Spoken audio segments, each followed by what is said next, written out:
6 Juvenile etiquette tips you might not know, and the reasons behind them. Do you know the old saying early, late, late?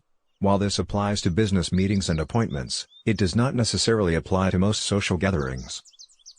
Ideally, it is advised to arrive about 15 minutes after the scheduled start time, as turning up early may upset a busy host who may not be quite ready.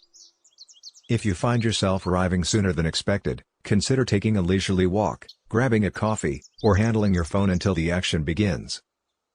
Giving host gifts remains a cherished tradition, and even today, these gestures are well received. While flowers are a popular choice, they can inadvertently create additional work for the recipient if they lack the vase available. If you opt for a bouquet, consider bringing along a vase to alleviate this problem. Alternatively, if your host enjoys alcohol, wine can be a great gift. However, don't expect it to open the same night. For those who prefer food gifts, select items with a long shelf life to prevent overburdening the host's fridge.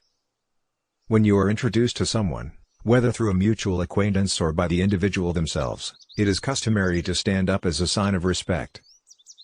This simple action goes a long way in showing your undivided attention and a warm welcome to the conversation or table. If you are the one making the introduction, prioritize acknowledging the person you are currently working with before turning your attention to the new individual. At formal gatherings that involve seated dinners, you may be faced with an array of forks, knives, and spoons that can seem overwhelming. However, the straightforward advice is to start with the hardest pots and work your way up. This rule, as some might recognize from the movie Titanic, ensures that you use the right tools for each course, all carefully selected by the host.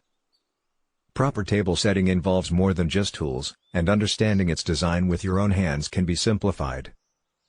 A helpful method involves forming small B and D shapes with your hands to identify your baking dish, on the left side, B, and your drink, on the right side, D.